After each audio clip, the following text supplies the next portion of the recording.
Alright everybody, today we're going to be discussing the Service Pro app and giving you a little tutorial as to how to navigate it a little bit and maybe answer some of the questions you might have about it. But let's get into it. So the first thing you'll do is you'll log into your Service Pro. You'll select Carlton Scale, the bottom one. Top one's for testing. This is going to bring you up with an appointment page. Here you can select My Appointments, New Order. New Order is for if you're out on a call service after hours and you need to create a ticket. This is where you would do it. Nothing else really on there you really worry about. So then you can scroll down, find your job for that day. Once you find it, select your job.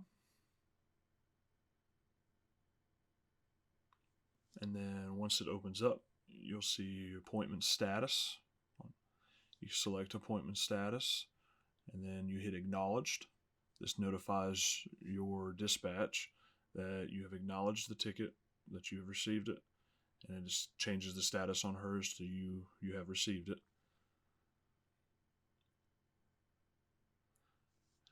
Once you have hit acknowledged, when you start getting ready to go to your job, you'll then take and select your status again, and you want to select in transit.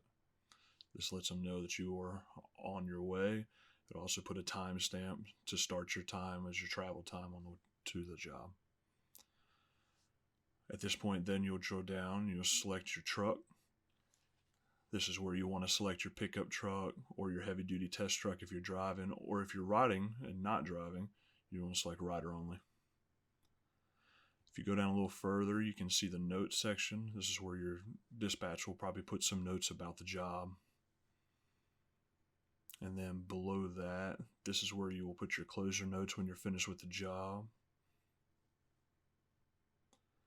Below that one, you see scheduled time.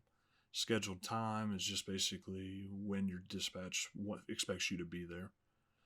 Scheduled duration, obviously, is how long they think approximately it'll take to do the job.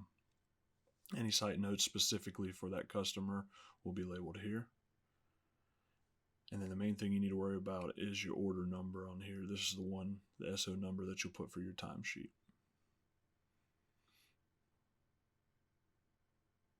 And if you go over to the notes section, select notes, you'll see here, this will be where your dispatch can place notes for you if you want to see like previous technicians who have been out to the job, if it's a callback or something like that.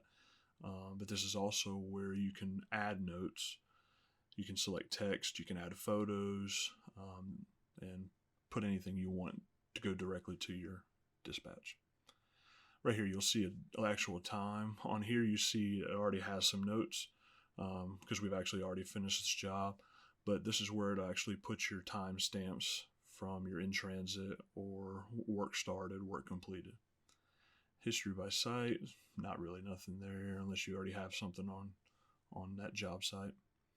All right, right here you'll see all your contacts. This is everybody who is listed for that customer, and at the very bottom you saw down there they said name of contact for this site or for this job, and that's going to be who you need to contact when you go on site. Order summary shows you every piece of equipment that you have on site and that you're going to be participating in fixing throughout the day. You also see inspections where you can do your JSA, another summary of your inspection of your time. At the very bottom, you have a space for your signatures for your customer, and obviously putting his full name and his email address before you leave. One more thing on the main page, the GPS symbol at the top will actually open up and actually have the address for your location. You can click on that. It'll take you directly to Waze or whatever, Google Maps, and give you directions on how to get to that site.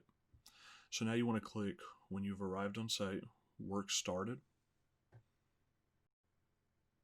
And you'll see that it actually puts a timestamp in there for your transit time.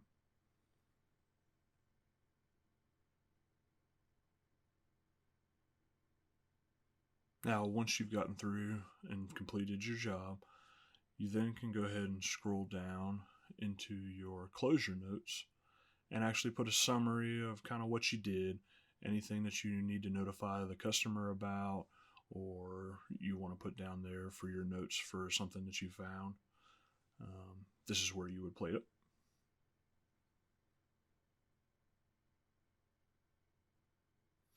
And then after you've put your closure notes, you want to go all the way down to order summary, scroll all the way down to the bottom, and then this is where you will go ahead and have your customer sign your phone and basically sign your work ticket. Once you've gotten the signature, you want to be sure to get the full name to help with billing, and also get a good email address so that we can update it.